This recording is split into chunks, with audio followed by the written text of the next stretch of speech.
Mesdames, Messieurs, bonsoir. Nous sommes à la mi-décembre et j'ai décidé de me faire un cadeau. Oui, je me fais un cadeau ce soir avec l'invité que j'ai pour toute la demi-heure avec vous.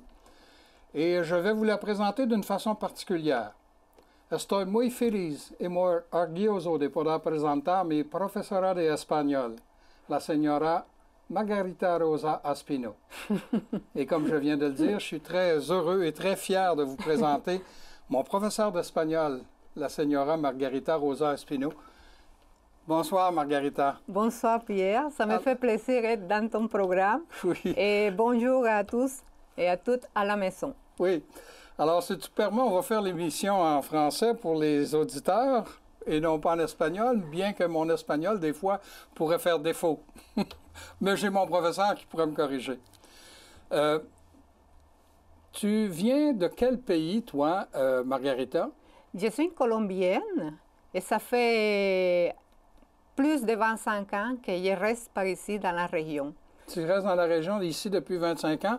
Et moi, je connais la réponse, mais je vais te le demander pourquoi. Comment ça se fait que tu te retrouves, une Colombienne qui se retrouve à Thetford Mines depuis 25 ans? Oui, c'est vrai. C'est comme des habitudes. Hein? On aime bien les gens d'ailleurs. Donc, j'ai rencontré mon mari en Colombie, ou plutôt lui, il m'a rencontré en Colombie.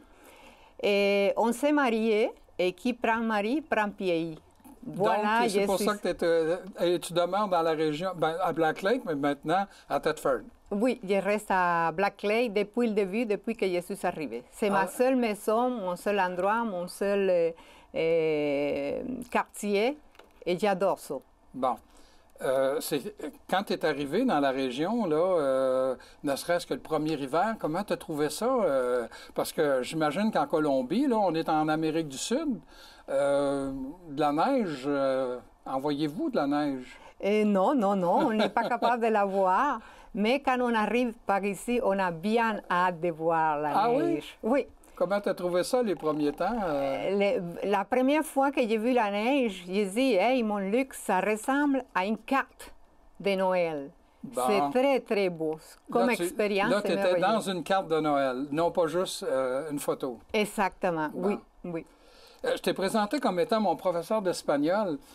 Tu enseignes l'espagnol dans la région depuis combien d'années? Bon, comme j'ai pris ça comme métier, depuis le début, je commençais dans les écoles primaires, l'école secondaire, un petit peu au cégep, pas beaucoup. Et finalement, je me suis trouvée, maintenant il y a 20 ans, dans l'éducation des adultes. À l'ITAT, à l'ITAT. Institut du troisième âge. Et une des premières émissions cette année, là, j'avais Roger Labbé, le directeur de l'ITAT, qui est venu parler des différents cours. Et dans les différents cours que l'ITAT offre à la Maison de la Culture, espagnol. L'espagnol, oui. Quand j'ai commencé, moi je dirais à peu près 20 ans là-dedans, et les cours, oui, ça passait bien. Mais avec le temps, là, ça s'agrandit et c'est formidable de voir ça, et le progrès qu'on a dans une institution et qu'on met beaucoup de passion, beaucoup de travail là-dedans et qu'on voit les résultats. Quand tu es arrivé à Thetford, est-ce que tu parlais français? Bon, moi je dirais, j'avais une petite base, oui, parce que mes cours de l'université, j'ai appris la base de la langue française, mais évidemment, il faut que je sois sincère, c'est ici au Québec que j'ai appris le français. OK. Alors, maintenant, c'est toi qui nous fait apprendre à parler espagnol. Oui, parce que c'est une passion. Pour moi, c'est une passion, les langues. Alors, apprendre le français, c'est une passion, et enseigner l'espagnol aussi, c'est une passion. Donc, je transmets ça à mes élèves, et je pense qu'on réussit bien à cause d'une passion. Depuis 20 ans, tu as eu combien d'élèves à peu près? Est-ce que tu as déjà évalué combien il y a de monde qui sont passés dans tes cours? C'est une question très intéressante et très agréable de répondre, parce qu'on a commencé tout petit. Et dans les meilleurs temps que j'ai passé ici à l'année complète, parce que vous savez, je pars en hiver pour mon projet. On va revenir sur ça. Et oui, on était rendu à 12 groupes par session.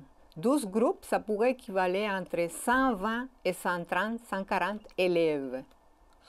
Par session. Oui. Bon, alors là, il y a la session d'automne, d'hiver, puis des fois du printemps. Ça veut dire ça, en 20 ans, là, il y a beaucoup de monde qui ont passé dans tes mains. Oui, effectivement. Puis Il faut dire qu'il y en a plusieurs qui reviennent. Moi, ça fait 7 ans que je suis là. Puis Régent Caron, je pense qu'il est là, lui, depuis quasiment les tout débuts. Oui, alors, oui. Et c'est admirable de voir la personne, la constance pour un sujet et de se présenter à chaque session, à chaque année, voir les mêmes élèves. Quel beau cadeau pour moi. C'est plus que me dire merci. Voir la présence de l'élève qui revient. Ah oui. Bien, c'est ça, je voulais te demander. Qu'est-ce que tu retires, là? Parce que c'est pas. Tu fais pas des millions avec ça, là. Mais qu'est-ce que tu retires comme satisfaction de voir des gens. Moi, je prends mon exemple. Moi, quand je suis rentré la première fois dans un cours d'espagnol avec toi, je savais dire si et no. C'était à peu près tout ce que je savais de l'espagnol. Aujourd'hui, je suis rendu en conversation avancée. Je suis capable de me débrouiller. Je suis allé en Espagne, et puis je me suis débrouillé. Et ça fait quoi de voir qu'à un moment donné, il y a beaucoup de Thetfordois ou de monde de la région qui sont capables de bien se débrouiller en espagnol? Ton témoignage, là, c'est formidable. C'est mon plus beau cadeau d'entendre une personne dire qu'il a appris l'espagnol. Parce qu'apprendre un espagnol, apprendre une langue, ça veut dire, pardon, ça prend beaucoup de temps, beaucoup d'efforts. Mais je pense que c'est la passion que je transmets à mes élèves qu'il réussit à parler cette langue-là très bien, à avoir une conversation assez corsée. Pas simplement de la théorie, non. Ils sont capables de parler de l'actualité, de la science, de la géographie, de l'histoire. Et c'est passionnant pour moi être capable d'établir une conversation avec ces personnes-là qui ont commencé avec moi, comme on dit, de zéro et qui sont rendus par après très peu de temps, très débrouillards en espagnol. Oui. Et il faut dire que ce n'est pas des cours cléricaux, là, où, je veux dire, je prends l'exemple, là, nous, là, dans le groupe actuellement, cet automne, on est plusieurs, on est presque 12 en conversation avancée, mais tu diriges des conversations, il peut arriver à un moment donné où il y a quelqu'un qui va nous arriver avec un sujet, tu nous laisses parler du sujet, mais toi, tu es préparé, tu nous fais parler de différentes activités qui se passent dans le monde ou qui se passent dans la région, et on se doit d'échanger sur ça.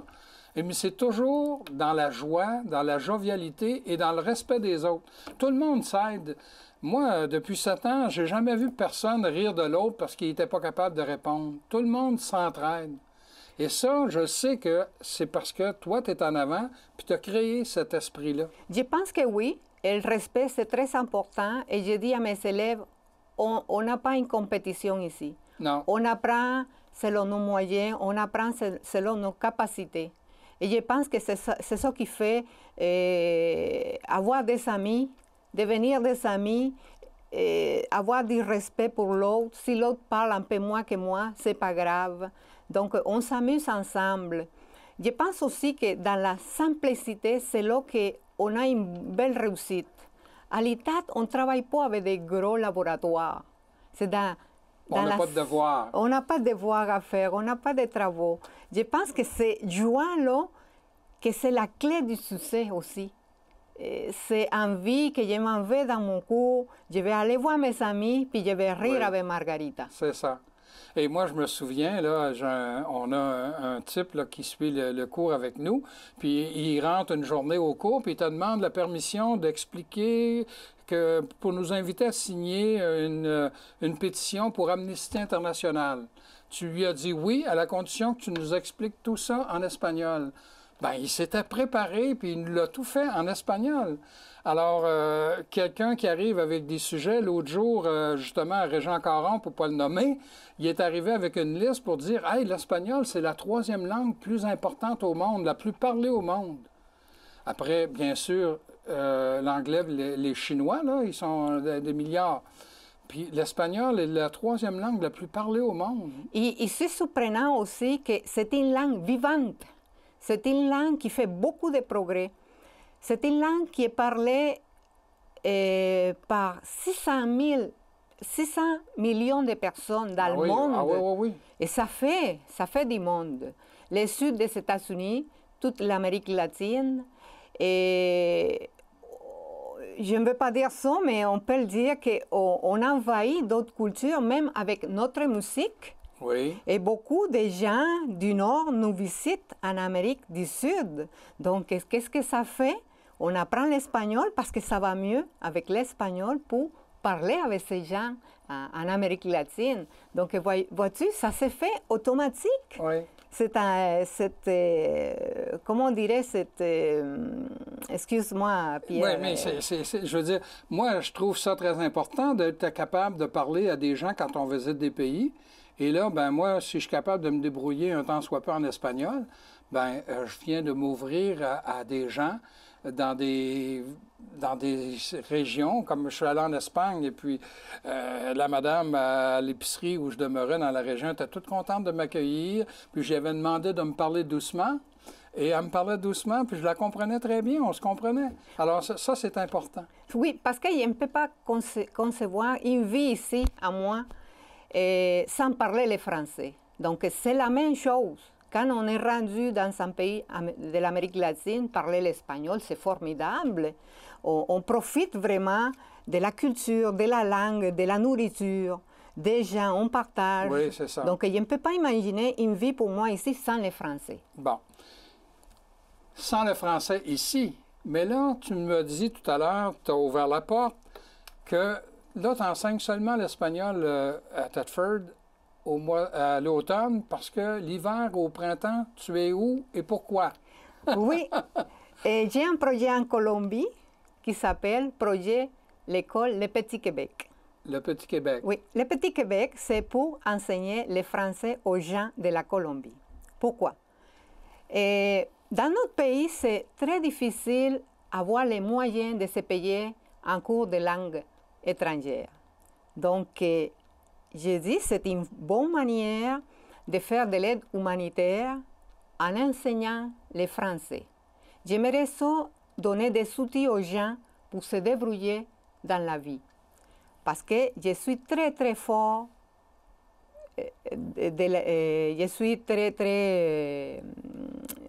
fort pour l'éducation. L'éducation ouvre les portes de la réussite. Oui. Donc, si je donne ça à mon gens, à mon monde, je sais qu'ils vont être capables d'ouvrir des portes.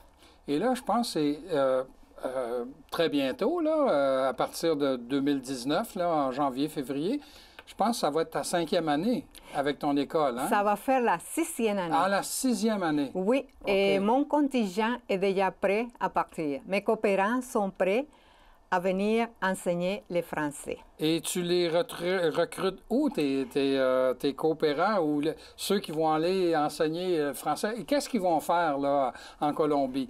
J'imagine que c'est à Santa Marta, oui, la ville natale? Ma ville natale, que ça se trouve en face de la mer du Caraïbe. Dans le nord-ouest de la Colombie. De la Colombie, exact. On a une frontière avec le Venezuela aussi, que c'est proche, et c'est à Santa Marta qui se passe toute l'action de l'école.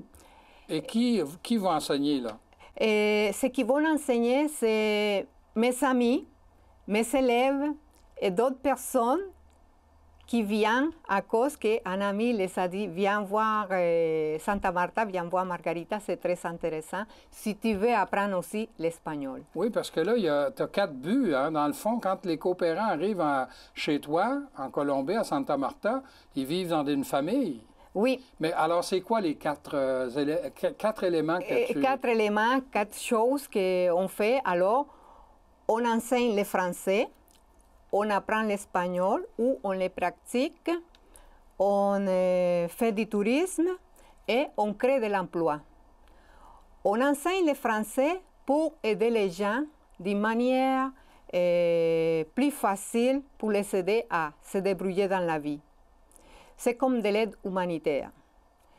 On apprend l'espagnol ou on le pratique pour avoir une chance aussi d'améliorer nos connaissances d'espagnol. Ouais, j'imagine que le Québécois qui va, c'est une période d'un mois à peu près? Il faut qu'un coopérant accepte de participer? Là? Oui. Donc, un coopérant qui arrive en Colombie puis qui vit dans une famille, il n'y a pas le choix, il faut qu'il parle espagnol. Exactement. Depuis qu'il se lève le matin, il est entouré de gens, il n'a pas le choix, il faut qu'il parle espagnol. Et on fait du tourisme aussi, c'est évident. Quand on visite d'autres pays, on aimerait ça connaître. Oui, puis tourisme, vous avez une ville extraordinaire qui s'appelle Carthagène, vous autres à visiter, hein? Exactement, et c'est une icône de la Colombie, une icône même patrimoine culturel de l'humanité. Les bâtiments sont extraordinaires, c'est une ville fantastique, c'est sur le bord de la mer du Caraïbe aussi. Et c'est une ville visitée par beaucoup de Québécois. Cette année, j'ai appris qu'il y a 2 vols, plutôt qu'un, comme l'année passée, des Québécois qui se rendent à Carthagène, 2 vols non lissés. Ah oui? Oui. Et donc, c'est ça la Colombie. La Colombie. Et tu me disais aussi que dans l'histoire latino, Santa Marta est très important parce qu'il y a un héros qui est décédé, là, et il y a des gens qui font du pèlerinage à Santa Marta. Hein? C'est vrai, c'est vrai. Notre héros, c'est Simón Bolívar, c'est le libérateur de nos nations. Et il n'y a pas un endroit dans toutes les villes qu'il n'y a pas un Simón Bolívar. Et les personnes qui suivent leur doctrine, ils viennent faire du pèlerinage à Santa Marta. Parce que Santa Marta, c'est la ville où notre libérateur est mort. À Santa Marta? Oui, à Santa Marta, exactement. On pourra le dire, là, puis je t'ai invité pour ça un peu parce que je suis au courant pas mal de ton école. Je vais avoir le plaisir d'être un coopérant au mois de février. Je vais passer le mois de février avec toi en Colombie. Ça me fait plaisir. C'est quoi la température qu'il y a chez vous? Tantôt, on disait, est-ce qu'il y a de la neige? Tu m'as dit non. Mais là, on va être en février. Moi, je vais passer le mois de février à Santa Marta. Est-ce que je m'apporte un manteau d'hiver, des bottes, ou si je m'en vais là en manches courtes? Bon, tu t'en viens à la meilleure époque. Pourquoi? Bon. Parce que c'est la période la plus fraîche. Ah bon? Oui. Pendant ce temps-là, à chaque année, il y a des phénomènes, si on peut appeler comme ça, des vents qu'on appelle alisios. Oui. Et c'est à chaque année qu'ils se produisent. Donc, dans ces moments-là, il y a beaucoup de vents frais et qui vont refroidir la température. Et c'est vraiment une période très, très agréable. Et des fois, on n'a pas besoin de dormir avec l'air climatisé. C'est formidable. Donc, c'est la meilleure période. Et la température varie de combien? Moi, je dirais 30, et dans les pires, c'est 35, 37. Oh. Alors, il faut vraiment... Je vais laisser mon manteau d'hiver à tête feu. Je pense que oui, ça ne serait pas une bonne idée que tu l'apportes. Et de toute façon, on a nos façons de combattre la chaleur. Si ça arrive, on a toujours de l'air climatisé dans la chambre. Dans mon école, on a l'air climatisé. Et dans les centres d'achat, les restaurants sont bien organisés, donc on ne souffre pas de chaleur vraiment. Et tes coopérants, tantôt, tu me disais que tu les recrutais chez tes amis, chez les élèves qui suivent des cours d'espagnol puis qui veulent aller pratiquer leur espagnol. Est-ce que tu as des difficultés à combler tous tes besoins ou si tu as beaucoup de monde qui sont toujours intéressés? Là, tu dis que tu es rendu à ta 6e année. Oui, je suis une fille très positive. Moi, je fais confiance à la vie. Et les élèves ou les coopérants qui s'inscrivent pour venir nous voir à Santa Marta, je travaille avec ces personnes-là. Si c'est une personne, 2, 3, 4 personnes, il y a toujours de l'ouvrage pour tout le monde. Même en Colombie, on est très, très sollicité dans les écoles publiques. Pourquoi? Parce qu'on fait aussi des activités avec ces écoles-là et on est toujours invité à faire des activités avec les enfants. juste votre présence devant ces enfants-là, ça fait une merveille. Pourquoi? Vous êtes différents. Vous avez un accent quand vous parlez l'espagnol. Donc, oui. C'est la grande fête qu'ils reçoivent dans les écoles. Donc, à chaque fois, on se demande, c'est quand notre tour? C'est quand notre tour? Quand est-ce que vous allez venir nous voir? Attends un peu, là, on a un horaire à suivre. On ira vous voir quand ça sera le moment. Ah bon. Tu parlais d'aide humanitaire et tu as commencé à ton école, mais les enfants ou les adultes qui suivent les cours de français, ça lui coûte combien? Et les cours sont complètement gratuits pour la population. D'abord, c'est ça le but, que les gens apprennent parce qu'ils n'ont pas les moyens de toute façon de se payer un cours de langue étrangère. Donc, c'est pour ça qu'on fait cette mission-là, pour que les gens soient capables d'améliorer leur vie. Peut-être un jour, ils vont travailler en tourisme, ils vont devenir des professeurs de langue, ils vont travailler dans des restaurants pour le tourisme. Enfin, quand on apprend une langue, c'est jamais de trop. C'est de la culture, hein? C'est d'ouverture sur le monde, apprendre les langues de d'autres. Et nous, combien de fois que tu nous parles de ton pays ou nous parles, et là, on apprend des choses, mais en espagnol, parce que tu nous parles en espagnol durant le cours, bien sûr. Justement, on se sert de la langue pour apprendre l'histoire, pour apprendre la géographie. On n'a pas besoin de notre langue maternelle pour apprendre certains sujets, certaines matières. On s'en va direct en espagnol et on apprend des choses, comme tu dis. Oui, et au début de l'automne, j'ai eu le plaisir de rencontrer ta sœur, Marie-Eugénie, et là, tu nous as appris que c'est elle qui pourrait être notre professeure d'espagnol à Santa Marta. Oui, donc il y a plus de personnes qui viennent nous rejoindre, et comme je te disais, on crée de l'emploi en même temps. Donc on engage des personnes pour enseigner l'espagnol, elles sont rémunérées. On engage des personnes pour faire les visites touristiques. Ah ben oui. Ils sont rémunérés aussi. Et également, ces personnes-là qui accueillent les Québécois chez eux, ils vont être rémunérés aussi. Donc, on crée de l'emploi. Je pense que c'est une formule gagnante pour tout le monde. On apprend l'espagnol, on enseigne l'espagnol, on fait du tourisme, on crée de l'emploi. Et je pense que c'est un projet assez complet. En plus, je peux te dire que le prix, c'est très modique. Donc, ça attire aussi les gens. Bon. Parce qu'on n'a pas besoin de beaucoup d'argent pour faire des choses extraordinaires, pour aller loin dans la vie. Des fois, ça prend juste la volonté pour réussir. Là, tu entreprends ta 6e année. Est-ce qu'il y a des adultes ou des enfants qui sont là depuis le début? Oui. Ils doivent commencer à bien se débrouiller en français? Oui, ils se débrouillent. Évidemment qu'on coupe les cours parce qu'il faut que mes coopérants rentrent dans leur pays aussi, au Québec. Et c'est une période de l'année qu'on fait ça. Mais j'aimerais bien, mon rêve, c'est de réaliser ça à l'année. Avoir tout le temps des coopérants qui viennent et qui retournent. Et aujourd'hui, je peux dire, par exemple, qu'il y a des coopérants qui ont adoré ça tellement qu'ils reviennent à nouveau. Et en plus, ils nous ramènent d'autres personnes. C'est formidable. Ça reste que à chaque année, on apprend de l'expérience. Et de cette expérience-là, on s'améliore beaucoup. Et voici les résultats. Le temps d'émission, Margarita, est déjà écoulé. Déjà. Quand on parle de quelque chose avec passion, bien, ça passe vite.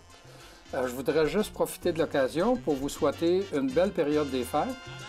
Et je vous invite à écouter là, de la musique latino. On va terminer l'émission sur ça.